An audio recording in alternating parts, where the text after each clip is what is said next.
much. Good evening to everyone. Thank you for having us here. I'll just add a little bit to what are both great leaders here. Before I go on, truly, let's give a great big hand to our leaders. We have a great speaker. We have a majority leader. And my colleagues here.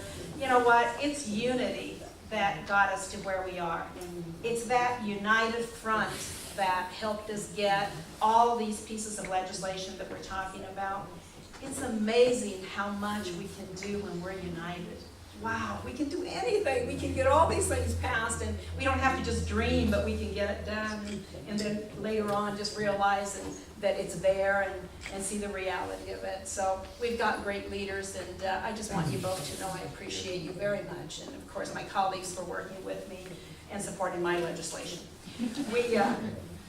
We passed 310 bills this year. This is more than we have passed in the last decade.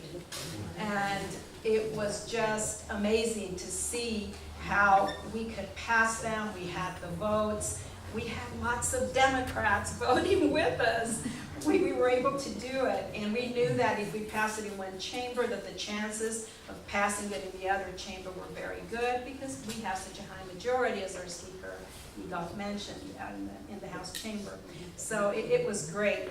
Now, there were 28 bills that were vetoed, but they were 15, if I remember correctly, 15 that were vetoed and 13, if that adds to 28, that were pocket vetoed of the bills that we passed. So considering how in the last legislative session, Governor Susana Martinez vetoed close to 50% or more of the legislation that we passed.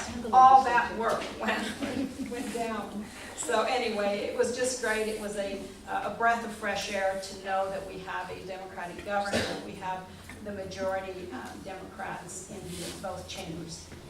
I will not take a whole lot of time, but I need to talk about this bill that our majority leader said I was a rock star, so now I have to live up to that, right? So I have to say something here. Okay. You know, this came to me with a thought of how do we wean ourselves from the dependence of oil and gas revenues? How can we start truly focusing on that in everything we do? Because we really need to wean ourselves from that and have our economy work differently with more business, more jobs, more, you know, our employees, our own people doing the work and our own families and so on. But anyway, so with that in mind, the governor and I were talking one day, and she had mentioned to me that she had gone around the state and was hearing quite a bit from businesses and families, people who said, you know what, we work for the film industry, but we'd like to make it better. We'd like to have it bring in more returns for the state, and we want to increase the film tax credit that we give to this film industry. Now keep in mind that the film industry in New Mexico is very big. It already has brought between $3.5 and $5 billion into our economy in just the last few years. I think it's within the last 10 years. This does not include the film tourism that comes into New Mexico. We had no data, as you can remember.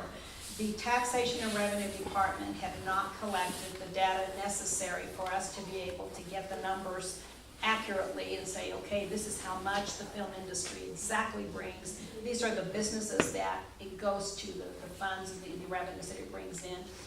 We didn't have a whole lot of that. In fact, they were handwritten notes and tablets that were available for us to look at as we started looking at this bill.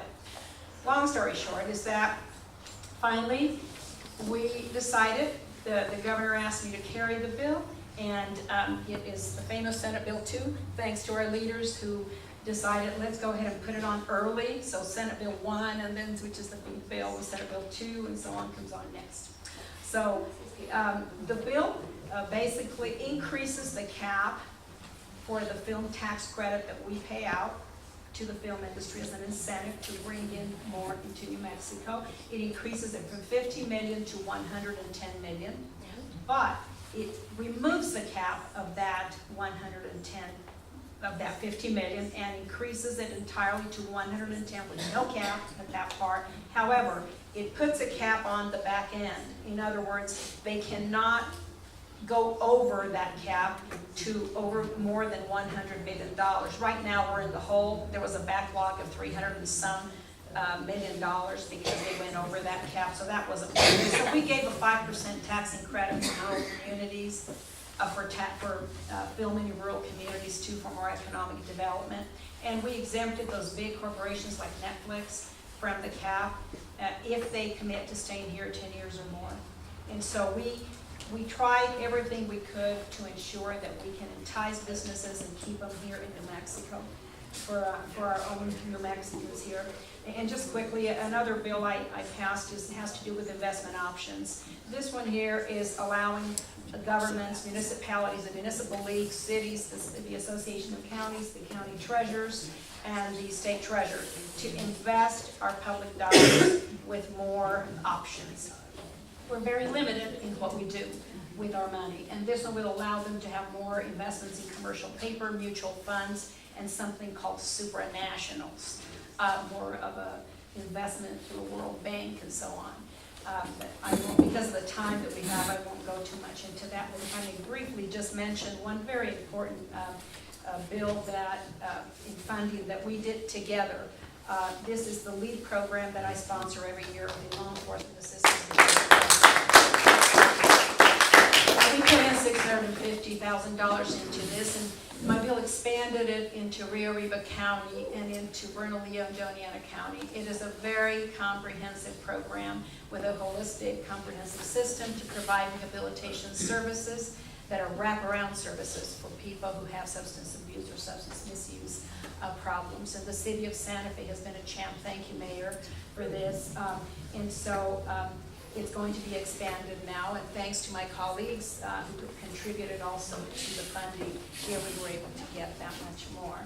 And one more thing. In doing that, I thought, I need to bite the bullet here. Truly, I need to bite the bullet.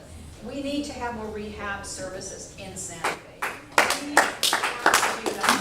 We want to keep people out of jail, but where do they go? We want to stop the revolving door of putting people in jail for low-level crime. You know, but do we have the services? What do we do with these people? We need to provide them the adequate services they deserve and need for their families, for them and their families, to be able to come out as contributing members of society and better families, happier families. So in our capital bill that we have, you know, we each get a certain amount that we're authorized to allocate. I decided, and Mr. Mayor, you probably don't know this yet, I decided that I was going to bite the bullet here and put $1.5 million of the capital that I was allocated into the recovery center for rehabilitation.